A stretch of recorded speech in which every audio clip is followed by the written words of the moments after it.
Berita malam ini kita bahas tentang momen sakral yang sempat viral. Soal pernikahan beda usia antara pria lanjut usia dengan wanita yang usianya setengah abad lebih muda.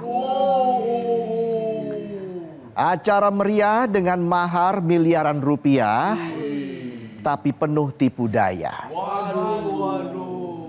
Sekilas kayak drama Cina. Kisah gadis desa yang menikah dengan pria bergelimang harta, hingga semua fakta terungkap pelan-pelan. Mulai dari mahar miliaran yang ternyata bukan bukti kemapanan, tapi hanya mengandung umpan. Acara nikah dengan bagi-bagi cuan untuk tamu undangan ternyata hasil aksi penipuan.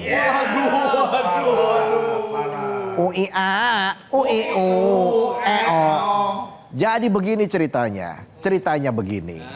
Kakek Tarman atau Mbah Tarman yang berusia 74 tahun telah resmi ditahan Polres Pacitan atas kasus dugaan penipuan pemberian cek palsu senilai 3 miliar rupiah yang dijadikan mahar pernikahannya dengan wanita berusia 24 tahun bernama Sheila Arika, warga desa Jeruk, Kecamatan Bandar, Kabupaten Pacitan.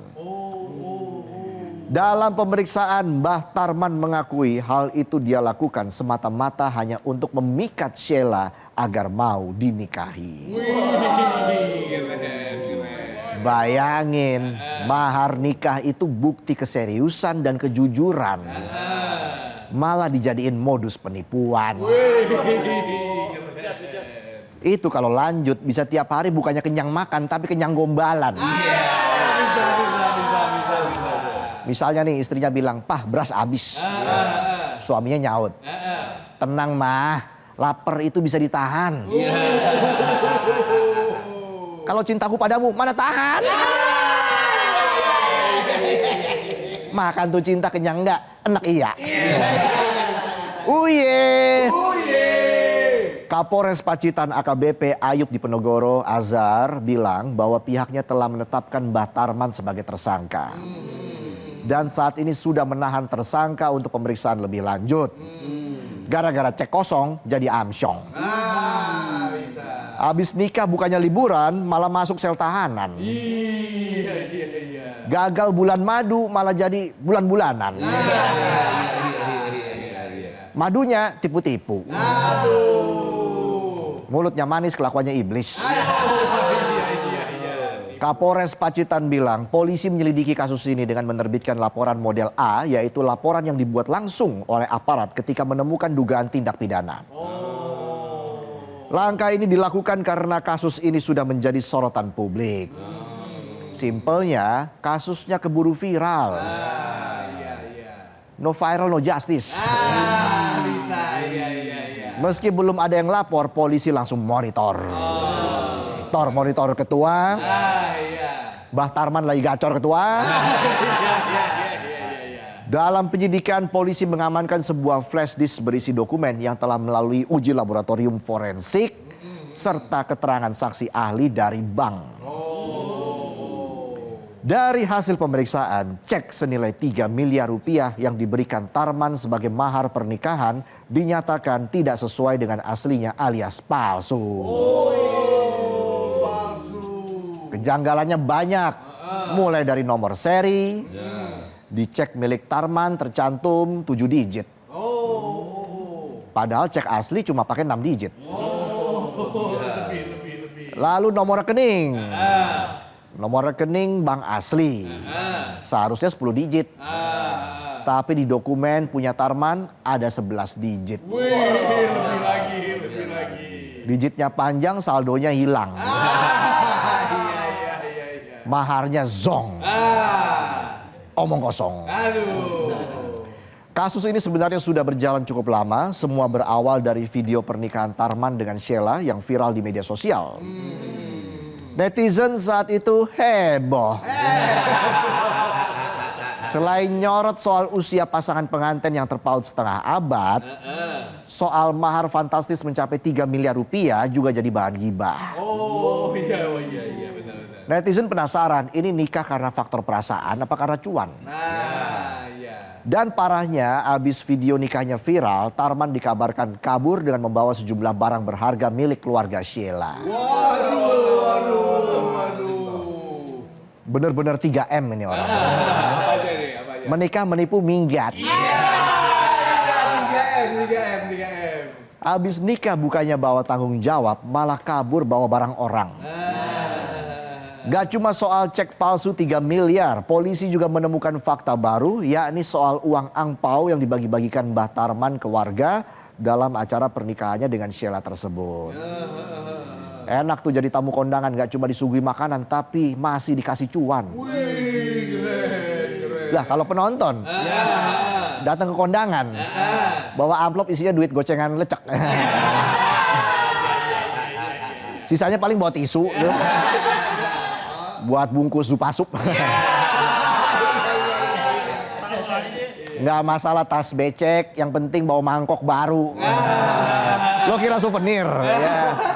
Dalam penyelidikan, Tarman mengaku uang angpau tamu yang hadir berisi Rp100.000 berasal dari hasil gadai mobil. Nah, sampai sini masih akal masuk. Masuk akal. Tapi ternyata yang digadai bukan mobilnya, tapi mobil rental. Benar-benar nikah cuma modal akal. Akal bulus. Saya jadi teringat pepatah Kongo. Apa tuh? Tua-tua buah serikaya. Makin tua makin banyak gaya. Pepatah Kongo tuh. Mobil rental itu digadaikan Tarman ke tetangga keluarga Sheila di Pacitan senilai 50 juta rupiah. Nipu lagi. Buset. Iya. Nah, dari 50 juta, 30 juta dijadikan angpau yang dibagikan ke tamu undangan tadi. Oh, itu. Kalau dihitung-hitung Tarman masih cuan 20 juta. Iya, benar. Maharnya nipu, angpau juga hasil nipu. Aduh. Yang nggak nipu cuma niatnya doang. Niat nipu. Niatnya nipu. Beli tomat dapat mengkudu. Bukannya tobat malah nipu. Aksi Mbah Tarman akhirnya terendus oleh pemilik rental. Dan mobil tersebut ditarik kembali tanpa menempuh jalur hukum. Pemilik rental bilang yang penting mobilnya balik. Ya mungkin dia juga takut. Kalau pakai lapor-lapor malah disuruh bayar-bayar. Malah tekor. Ya. Uye. Sementara untuk mencegah permasalahan semakin melebar, keluarga Sheila lagi-lagi nombok. Mereka kasih jaminan sertifikat tanah buat tetangganya yang sudah kepalang rugi kasih 50 juta ke Tarman. Sabar banget tuh keluarga perempuan ya. Benar. Udah maharnya zong, barangnya dibawa minggat, masih mau jamin sertifikat. Baik banget. Kalau kata pepatah Luxembourg, Apa lagi tuh? udah jatuh tertimpa pohon. Terus? Sama sawit-sawitnya. Ya. Plus pembalak liarnya. Banyak banget, ya. Nikahan bukannya nambah anggota keluarga, malah nambah beban keluarga. Iya. Istrinya nggak dikasih nafkah, malah dikasih masalah. Usai viral dan sudah ditetapkan tersangka, masa lalu Tarman akhirnya dikulik-kulik. Gimana tuh? Ternyata dia adalah mantan narapidana. Bukan pemain baru, tapi udah suhu. Benar. Dikira romantis, ternyata residivis. Ini kocak. Saat ditelusuri di lingkungan tempat tinggal Tarman, Sekretaris Desa Ngepung Sari, Kecamatan Jatipuro, Kabupaten Karanganyar, Jawa Tengah, Gora, awalnya cerita soal gaya hidup Tarman yang unik. Salah satunya nih, dia sering gonta-ganti mobil. Dan pernah juga jual pedang samurai yang harganya miliaran. Tapi Gora bilang kalau dia nggak tahu pasti apa pekerjaan Tarman yang sebenarnya.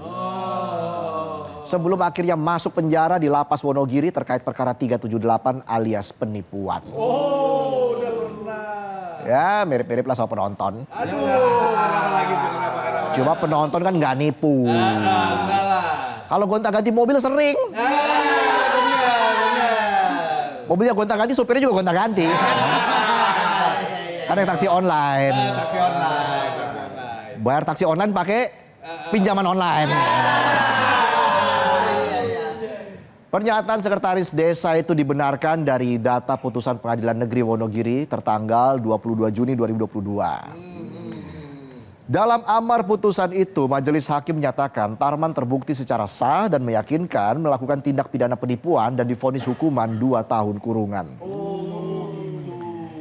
Kapolres Wonogiri AKBP Wahyu Sulistyo juga membenarkan kalau Tarman pernah dipenjara selama kurang lebih 2 tahun terkait bisnis senjata samurai dan barang antik.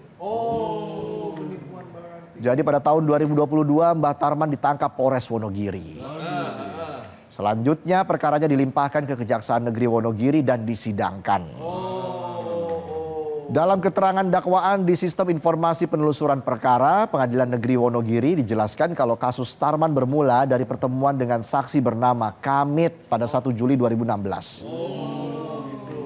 Lalu pada 2 Agustus 2016, Kamit menghubungi Tarman lewat telepon menanyakan soal kebenaran apakah Tarman beneran punya pedang samurai yang kalau dijual harganya bisa tembus sampai 20 triliun. Wih, triliun. Pedang samurai ya, katana, harganya bisa sampai 20 triliun rupiah. Ngeri. Percaya loh. Kita lanjutin aja dulu. Iya. Hingga akhirnya pada 5 Agustus 2016 keduanya bertemu di rumah Tarman. Pedang samurai 20 triliun lo bawa ke Jepang. Lo bawa ke Jepang nih ya. Iya. Jadi paduka benteng Takeshi lo. Iya. Bisa. Paduka. Iya. Biarkan saja dia jatuh. Iya. Bayangin 20 triliun. Kalau lo jadiin modal kampanye. Jangan kan nyalek. Nyapres aja bisa menang lo. Bisa. Benar. Asal wakilnya dilolosin. Balik lagi, jadi saat pertemuan itu Tarman meyakinkan Kamit kalau akan menjual pedang itu dan pembelinya sudah ada. Melihat antusiasme Kamit, Tarman langsung komat Kamit. Gimana?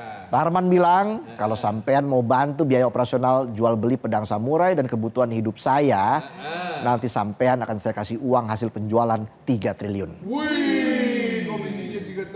Terpancing iming-iming Tarman, Kamit percaya aja. Dan kasih bantuan biaya. Nah, di sini saya bingung. Ini Tarman yang terlalu pinter, apa Kamit yang blunder? Iya, bisa. Logikanya lo punya pedang 20 triliun. Tapi kebutuhan sehari-hari minta dibantu. Ini kan nggak logika masuk. Nggak masuk logika. Dan herannya masih ada aja yang percaya. Benar. Memang ya, kadang-kadang saya nggak habis pikir. Kenapa yang saya pikir nggak habis-habis. Total Kamit sudah kasih uang sebesar 240 juta kepada Tarman buat biaya operasional jual beli pedang dan kebutuhan hidup Tarman. Tapi hasil penjualan pedang nggak pernah diberikan sampai sekarang. 3 triliunnya zong. Waduh. Duit ratusan juta amsyong. Ini nggak cuma soal Tarman yang ahli meyakinkan. Ini juga soal Kamit yang kebanyakan cuan, kelebihan keyakinan, tapi kurang kesadaran. Ya wajar diiming-imingi 3 triliun. Logikanya langsung buffering. Kalau Kamit ditipu duit triliunan, kalau penonton mah Kena lagi nih. diiming-imingi bakso aja, nggak cuma hahehe. Disuruh nunggu studio sampai ganti presiden juga dijabanin. Modal bakso doang. Tarman dengan segudang akal-akalan dan jutaan alasan gak kehabisan trik. Dia sampai bikin surat-surat bank palsu demi bisa mengulur waktu. Jadi kalau dilihat track recordnya, Mbah Tarman ini memang banyak akalnya. Ada akal bulus, akal fulus, akal-akalan. Kalau penonton diakali terus sama bos. Aman kan bos? Balik lagi ke kasus yang menimpa Sheila. Sebenarnya pihak kepolisian membuka peluang beberapa kali bagi keluarga Sheila buat laporin Mbah Tarman kalau merasa dirugikan. Oh gitu.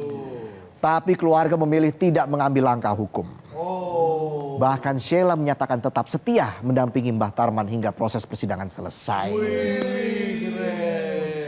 keren. Padahal udah dikadalin. Istri dan keluarga istrinya masih tetap baik banget. Iya benar baik banget. Memang cinta itu buta, tapi cinta itu bisa bedain mana maling, mana yang bisa isiin rekening. Benar. Ingat penonton, hidup ini realita, bukan drama Cina. Iya benar. Harus belajar dari kesalahan, jangan malah lanjut part 2. Kisah ini sekaligus jadi pembelajaran, terutama buat yang masih gampang terbuai rayuan. Gayanya kayak Sultan, bilangnya banyak cuan, tapi semua cuma impian. Semuanya cuma umpan. Karena kalau Usman itu paman. Keponakannya ya banyak lah. Jangan mudah termakan kata-kata intinya. Tapi lihat fakta. Jangan sampai gara-gara rayuan niat mengejar ekspektasi malah jadi halusinasi. Jelajahi cara baru mendapatkan informasi. Download Metro TV Extend sekarang.